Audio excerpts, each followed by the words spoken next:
This morning, when I was drinking orange juice and thinking about today's presentation, an unforgettable story came into my mind. A story which changed the course of my life and touched me so prodigiously. It's about a story of a young boy who one day woke up in a very depressing and frustrating domestic environment. His father and mother quarreling and shouting at each other about financial problems concerning household expenses, the medicine bills, the medical bills, in addition to providing for social and religious ceremonies. He was very upset. He wanted to support his family, but he was unable to do so. He was searching for a job because this is how he defined success. This is how his family defined success for him. Today, out of frustration and desperation, he decided to contact a fortune teller to inquire how could he become rich overnight. The fortune teller asked him to go and bring fresh human blood. He first bleed himself, but the blood was not sufficient. He asked him, go and bring a lot more human blood. He went back to his home, perplexed, confused, had no idea what to do. He saw his mother in pain. He saw his father shouting at the children who were asking for food.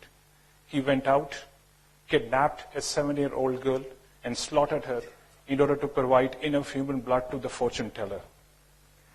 The story of this boy is just a tip of the iceberg.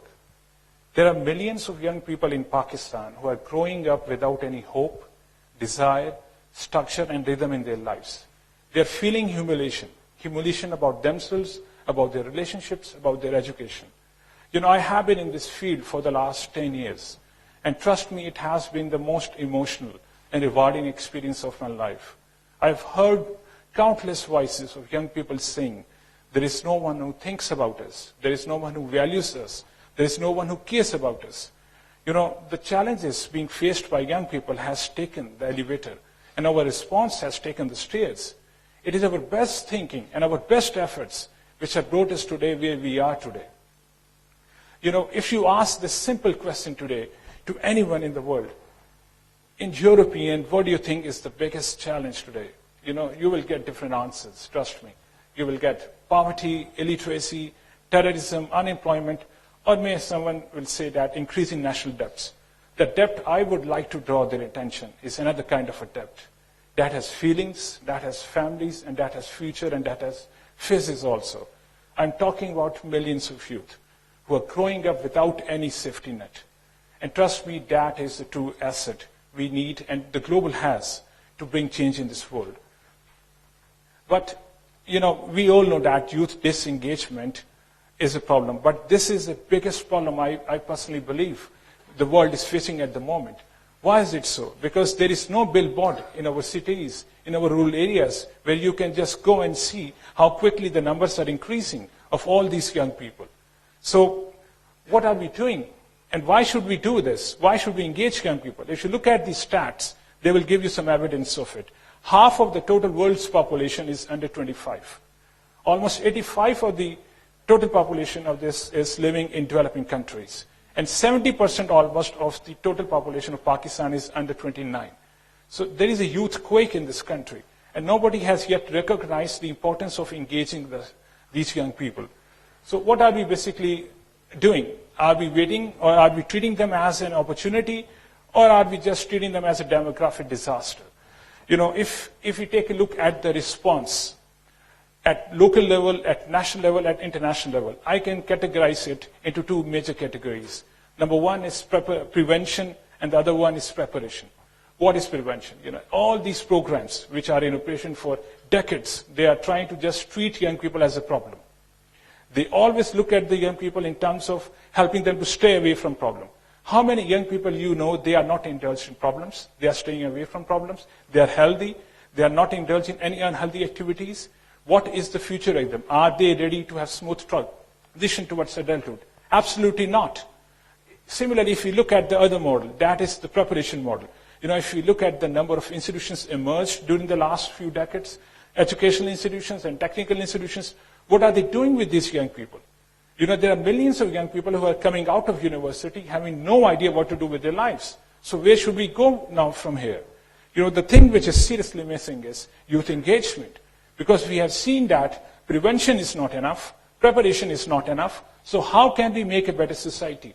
We can make a better society by only making sure that every young people who is growing up in our communities, in our educational institutions, have the opportunity to contribute, to give something back to the society. And that is the best education we can give to our children. But unfortunately, this has not been recognized. So if you take a look at the work we are doing in Pakistan for the last 1 decade, we are trying to bring this paradigm shift from, treating young people as a problem, then just focusing on the preparation. We are trying to use engagement as a strategy to transform the society. Because I believe it's not enough to have knowledge, because knowledge for me is a potential power. If it is not applied, it has no value. How many times you go on the street and see people who are so-called educated, but they don't apply it? What is the difference between a person who is educated, but will not apply his education, and who is not educated? There's hardly any difference. What is the difference between a person who can feel but not feel? What is the difference between a person who can think but not think? There is no difference at all. So how can we move forward? How can we create a better society? We have a great opportunity in shape of the presence of large number of young people in Pakistan. So what we are trying to do is, we have established an engagement model. If you look at the 4 pillars of that model, is based on what? Feel, imagine, invent, and innovate. These are the 4 things I can guarantee you they are absolutely missing in our educational and technical institutions. I personally believe imagination is more powerful than knowledge, because knowledge is history. Imagination is future. But there is hardly any institution I can go and say, okay, this institution is helping young people to use their imagination to turn their ideas into reality. But unfortunately, the focus is on treating young people as empty vessels into which we just pour our wisdom. If we take a look at this model, what happens that when you start feeling about something, you start imagining about something. And imagination leads to invention and then innovation. If you can't feel, you can't imagine. What is the purpose of education? The purpose of education is to develop feelings among young people. If you take a look at the education rate in Pakistan, it has improved dramatically. But if you look at the social indicators, it has gone down, because education has no impact on the society, because we are going down and down every year. So how can we turn around? The best way to turn around is to help young people to develop feelings for others. And that should be the core purpose of any education which is being given. I would prefer to live in a society where young people have more compassion in their hearts, rather than they're holding a lot of degrees in their bags. So this is where we need to focus on. We strongly believe in it. And this is where we're trying to build huge campaign in the country, so that all the policymakers and all the stakeholders who are working with young people can recognize the importance. From societal perspective, just look at the social indicators. Almost 7 million children are out of school. 60 million people live in poverty in Pakistan. 60 million do not have access to any kind of sanitation system. And 1.3 million jobs are required. How we are going to meet all these unmet service needs? Do we have resources? Absolutely not. We are going down every year. The best resource we have at the moment is in the shape of young people, if we engage them. This is what we are trying to do. We have established 3 programs. They are called Service Learning Program, Youth Social Entrepreneurship Program, and Youth Service Program. Service Learning is a very exciting program where we basically encourage students to use their classroom learning into real-life situations. Every student has to give 36 hours of service to the community. And this program has a huge impact on the students, on the community, and on the parents. Then we are running a youth service program. This program is designed primarily for out-of-school youth who are educated and who are half-educated or who are not educated. We help them to design community-based ventures. And then the third program is Youth Social Entrepreneurship Program, where we are trying to help young people to unleash their entrepreneurial talent. And under this program, we are running several projects. This is one of the exciting projects of Yes, Show Your Creativity project. In this project, we basically provide only 1,000 rupees to students for a period of only 2 weeks. And they have to make as much possible profits. And recently we had this competition in Faisalabad University. Yesterday we had this award ceremony there. And I was surprised to see that students have generated money from 1,000, at least 30,000, 32,000, 35,000. It is all because it was even first time a chance for them to use their imagination, to use their feeling part, to use their innovation. And similarly, there is another course we are running, Social Entrepreneurship. This is a 50 hours project course where we help young people to learn how to design and deliver social enterprises. Then we have used Social Enterprise Generator project. This is being implemented in 23 universities of Pakistan, where we are trying to help universities to integrate the concept of social entrepreneurship into their disciplines. So far, 5 universities have already done this. And then use Social Enterprise Challenge Award. This is being implemented in all the technical institutions of Pakistan.